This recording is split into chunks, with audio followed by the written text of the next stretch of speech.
If you look at technology as a factor in changing the way that we think about copyright and changing the way that the laws are made and experienced, it has an influence, but surprisingly I think it has less of an influence than other people might think. You know, I'm not much of a technological determinist. I think technology's put it on the agenda, but I think really what's going to be more significant, at least within a capitalist society, is how these innovations affect the market, and then in a more sort of artistic and philosophical sense, what people are actually doing. So, for example, you know, you have people like Negativland who've had an immense influence in terms of shifting the cultural perception of rights and wrongs, so to speak, but they've had, you know, absolutely no effect on the broad market per se. They've removed a certain amount of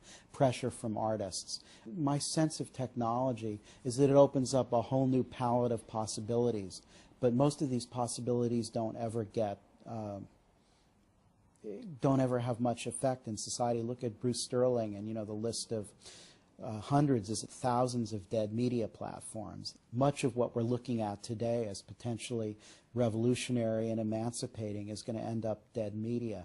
The bigger patterns, I remember when I was a Voyager author and I was making CD-ROMs, you had all this serious discourse from, you know, artists and arts administrators with fancy haircuts looking at, with a straight face talking about CD-ROM as a new artistic medium.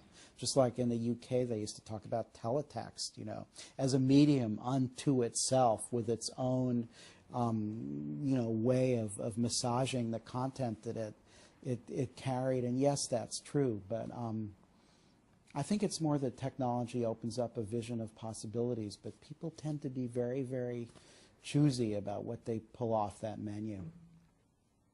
I will say with regard to technological determinism that it exists, and you know, we can't argue that the telephone changed the world. We can't argue that the internet changed the world. I frankly think that the telephone still casts a larger shadow on the world than the internet has to this point, although internet's rapidly catching up. But these are very, very long cycles. So I don't know what file sharing tells us yet about the cultural economy. I don't know what rip, mix, burn and all the things that you can extrapolate from that very simple menu of actions tells us about the way that people are going to be expressing themselves in 2020 and 2030. It could be that we have another generation of people that just watch movies and sit on the couch, except that they're fancier, more immersive movies. We don't know yet. What I think we need to do is to be a little more provisional about the kind of regimes we set up. In other words, that we don't build digital rights management that lasts for decades, that we don't set rules for emerging technology that tend to cut off its potential from the very beginning, you know, or if those rules exist, that we don't accept them.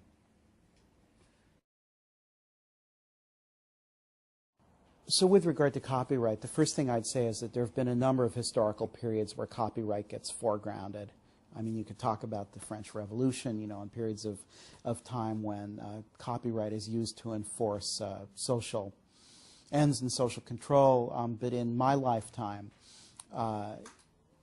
copyright became a big topic of conversation in the 70s when we revised the Copyright Act in the United States. That's when you suddenly start seeing copyright notices all over the place. In recent years, there have been a few catalysts for, you know, kind of a hugely increased consciousness of what copyright's all about. File sharing and the prosecution of little kids and grandparents and ordinary people. Big issue. DRM is going to foreground copyright as a consumer issue. I think that's already started. I think people are far too concerned about copyright, actually. I think we need to be aware of it, and I think we shouldn't be passive. But on the other hand, the problem is that we're all thinking about copyright to the point that it paralyzes us. You know, copyright used to be the province of lawyers and maybe a few geeks, and in many, many ways I'd like to see us a little less concerned about copyright and a little more concerned about culture and access. Most of the decisions about the copyright regime under which we're going to live have already been made by large copyright holders, by the culture industry. And it's their turf. We can't really play effectively on their turf. We have to be reactive. And this is no way to run a culture. We cannot continue to react to other people's rules. It leaves us no latitude to lay out what kind of a world we'd like to live in. I think we need to have a broad conversation. It's probably going to be an international conversation where people who make things and people who use things, I'm talking about cultural works, sit together and think about what kinds of rules best serve these interests. I don't know that we're going to agree, but I think we need to ask a little bit more about utopia. We need to ask a little bit more of utopia. We need to really figure out what kind of a world we'd like to live in and then try to craft regulations to match that. Being reactive doesn't cut it. The big problem isn't going to be the copyright law. For most people that make culture, it's going to be access to the original work.